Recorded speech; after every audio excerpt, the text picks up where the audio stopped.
बिस्मिल्लाहिर्रहमानिर्रहीम। हज़ूर अकरम सल्लल्लाहु अलैहि वसल्लम की सीरत पर बात करते हुए दरूद शरीफ पर जब बात होगी तो ज़ाहिर बात है कि इसमें कई बार बहुत सारी चीज़ों को हमें ज़िक्र करना होगा कि दरूद शरीफ इतनी प्यारी चीज़ है और हर मुसलमान के लिए कितनी अजीज़ है। हमने इससे पहले ज़िक्र किया कि मस्जिद में दाखिल होते वक्त दरूद शरीफ पढ़ने के बारे में क्या कहा गया। तो हज़रत अबू इसहाक़ बिन शाबान फरमाते हैं कि जब कोई मस्जिद में दाखिल हो तो पहले हज़ूर अकरम सल्लल्लाहु अलैहि वसल्लम पर और आपकी आल पर दरूद अर्ज़ करे और आल नबी के लिए रहमत व बरकत की दुआ करे और अहले बैत नबी पर सलाम करे और उसके बाद अल्लाहुम्मा अग़फ़िरली ज़ुनूबी वफ़्तह ली अब्वाब रहमतिक, और जब मस्जिद से निकले तो भी इसी तरह करे। अब ये जो इब्ने शाबान जो हैं उनका जो कौल है या जो उन्होंने ये बात की, इसके बारे में उलमा ने कहा, जिनमें किताब शिफा के मुसन्निफ़ जनाब काज़ी अयाज़ अल-अंदलुसी रहमतुल्लाह अलैह भी हैं। उन्होंने कहा कि इसकी दलील हज़रत फ़ातिमा ज़हरा रज़ी अल्लाह ताला अन्हा की उस हदीस से मिलती है जिसमें आपने फरमाया कि नबी अकरम सल्लल्लाहु अलैहि वसल्लम जब मस्जिद में दाखिल होते तो उस वक्त आप इसी तरह किया करते थे कि आपने हज़ूर अकरम सल्लल्लाहु अलैहि वसल्लम के मस्जिद में दाखिल होने के वक्त के जो अज़कार, जो ज़िक्र आप फरमाया करते थे, उनका जो अपने हदीस में ज़िक्र किया वो वही हैं कि आप सल्लल्लाहु अलैहि वसल्लम मस्जिद में दाखिल होते वक्त सलाम, दरूद व सलाम भी पेश करते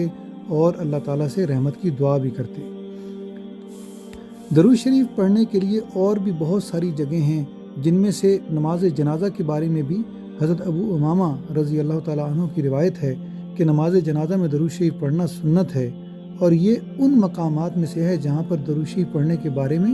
उम्मत जो है वो हज़ूर अकरम सल्लल्लाहु अलैहि वसल्लम के बाद से आज तक अमल करती चली आ रही है और इस पर किसी ने भी नमाज जनाजा में हज़ूर अकरम सल्लल्लाहु अलैहि वसल्लम पर और आपकी आल पर दरूद शरीफ पढ़ने की कभी मुखालफत नहीं की और ना ही इनकार किया। बल्कि इसके अलावा जो किताबें लिखी जाती हैं उन किताबों में भी बिस्मिल्लाह लिखने के साथ साथ बाद में दरूद शरीफ लिखने का भी एक तरीक़ा हमारी उम्मत में राइज हुआ और ये तरीक़ा बनी हाशिम के दौर में शुरू हुआ और आज तक जारी है। और किताब शिफा के मुसन्निफ़ जनाब काज़ी अयाज़ रहमतुल्लाह अलैह, जो ख़ुद हमारी उम्मत के बहुत ही बड़े, बहुत ही अजीम शान आलिम हैं और आपकी किताब अश-शिफा सीरत की किताबों में बहुत ही आला मकाम रखती है, उन्होंने भी यही बात कही है कि किताबों के शुरू में दरूद शरीफ लिखना और हत्ता की किताब जब ख़त्म की जाए तो उसके आखिर में भी दरूद शरीफ लिखना जो है वो उम्मत और उसके, हमारी उम्मत और उसके उलमा के तरीक़ाकार में से है। और नबी करीम सल्लल्लाहु अलैहि वसल्लम ने फरमाया कि जिसने किसी जगह यानी किसी किताब में मुझ पर दरूद लिखा, जो जब तक मेरा नाम उस किताब में है उस वक्त तक फ़रिश्ते उसके लिए मग़फ़िरत तलब करते रहेंगे। इसके अलावा दरूद शरीफ पढ़ने की जगहों में से एक जगह जो है या एक मकाम नमाज है। हज़रत अब्दुल्ला बिन मसूद रज़ी अल्लाह ताला अन्हु से रिवायत है कि जब हज़ूर अकरम सल्लल्लाहु अलैहि वसल्लम ने फरमाया कि जब तुम में कोई नमाज अदा करे तो उसको चाहिए कि वो अत्तहियात पढ़े और अत्तहियात पढ़ने के बाद जब इबादुल्लाह सालिहीन तक पहुँचे तो उसके बाद अशहदु अल्ला इलाहा इल्लल्लाहु व अशहदु अन्ना मुहम्मदन अब्दुहु व रसूलुहु पढ़े। और इमाम मालिक कहते हैं कि हज़रत अब्दुल्ला बिन उमर रज़ी अल्लाह ताला अन्हुम तशहुद के बाद सलाम से पहले दरूद शरीफ पढ़ा करते थे और ख़ुद इमाम मालिक ने भी अपनी किताब में लिखा है कि वो भी ख़ुद यूँ ही करते हैं कि सलाम से पहले, नमाज में सलाम फेरने से पहले दरूद शरीफ पढ़ते हैं। और इसकी सनद में यानी कि इसके हक़ में वो हज़रत इब्ने उमर और हज़रत इब्ने उमर और हज़रत आयशा रज़ी अल्लाह ताला अन्हुमा की हदीस शरीफ पेश करते हैं कि ये दोनों सलाम से पहले अस्सलामु अलैका अय्युहन नबी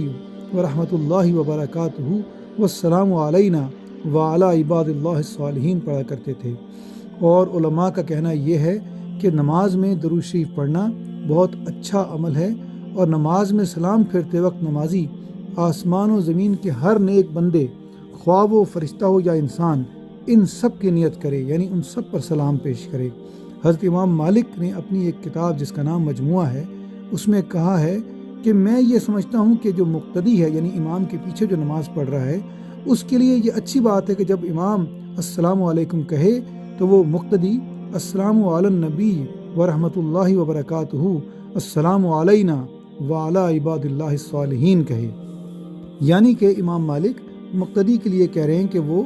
हज़ूर अकरम सल्लल्लाहु अलैहि वसल्लम पर दरूद व सलाम भेजें اور اس کے ساتھ ساتھ پھر اپنے اوپر اور تمام دنیا کے جو نیک بندے ہیں ان سب پر سلام بھیجے۔ اب درود شریف کی اہمیت تو ان تمام چیزوں سے بہت زیادہ واضح ہو جاتی ہے، اور لیکن ساتھ ساتھ ہمیں یہ بھی جاننا ہوگا کہ درود شریف کیسے پیش کیا جائے۔ تو جس طرح اللہ تعالیٰ نے حضور اکرم صلی اللہ علیہ وسلم کی بارگاہ میں آپ کی خدمت میں حاضری دینے اور آپ کی خدمت میں بیٹھنے کے آداب خود تعلیم کیے، اسی طرح حضور اکرم صلی اللہ علیہ وسلم کی خدمت میں درود و سلام پیش کرنے کے طریقے بھی سکھائے گئے ہیں۔ ایک صحابی نے حضور اکرم صلی اللہ علیہ وسلم سے یہ پوچھا کہ یا رسول اللہ، ہم آپ کی خدمت میں کس طرح درود شریف پیش کریں؟ تو حضور اکرم صلی اللہ علیہ وسلم نے فرمایا، تم اس طرح درود پڑھا کرو، اور یوں کہا، اللہم صلی علی محمد و ازواجہ و ذریتہ کما صلیت علی ابراہیم و بارک علی محمد و ازواجہ و ذریتہ کما بارکت علی ابراہیم انک حمید مجید و ذریت کما بارکت علی ابراہیم انک حمید مجید۔ امام مالک نے ابو مسعود انصاری کے حوالے سے یہ لکھا ہے کہ حضور اکرم صلی اللہ علیہ وسلم نے درود پڑھنے کے جو الفاظ تعلیم فرمائے وہ ایسے ہی ہیں جو کہ جس کو ہم آج کل درود ابراہیمی کہتے ہیں، اللہم صلی علی محمد وعلی آل محمد کما صلیت علی ابراہیم و بارک علی محمد کما بارکت علی آل ابراہیم فی العالمین انک حمید مجید۔ اور سلام کے الفاظ بھی حدیث شریف میں مختلف آئے ہوئے ہیں، لیکن ہم نے یہ دیکھا ہے کہ احادیث میں حضور اکرم صلی اللہ علیہ وسلم نے خود سلام اور درود پیش کرنے کے بہت سارے صیغے یا طریقے بتائے، جن میں سے کئی جو ہیں وہ جو آج ہم درود ابراہیمی پڑھتے ہیں اس جیسے ہیں، کچھ ایگزیکٹلی وہی ہیں الفاظ، کچھ میں تھوڑا بہت تبدیلی ہے۔ اور کعب بن عجرہ فرماتے ہیں کہ وہ الفاظ یوں ہیں، اللہم صلی علی محمد و آل محمد کما صلیت علی ابراہیم و بارک علی محمد و آل محمد کما بارکت علی ابراہیم انک حمید مجید۔ اسی طرح عتبہ بن عمر جو ہیں انہوں نے یہ الفاظ بتائے کہ اللہم صلی علی محمد النبی الامی وعلی آل محمد۔ اسی طرح حضرت ابو سعید خدری جو ہیں انہوں نے درود شریف کے جو الفاظ بتائے وہ احادیث میں اس طرح آئے ہیں، اللہم صلی علی محمد عبدک و رسولک۔ تو ہم نے یہ دیکھا ہے کہ حدیث میں مبارکہ میں حضور اکرم صلی اللہ علیہ وسلم پر درود شریف بھیجنے کے کئی طریقے اور مختلف انداز آئے ہیں، جن میں سے ایک بہت ہی مشہور طریقہ درود ابراہیمی ہے جو آج کل ہم میں سے زیادہ تر لوگ نماز میں پڑھتے ہیں۔ اس کے علاوہ بھی کچھ الفاظ میں نے یہاں پر پیش کیے، کچھ ان سے آگے بھی کریں گے۔ جزا اللہ عنا سیدنا محمد ما هو آلہ صلی اللہ علیہ وسلم۔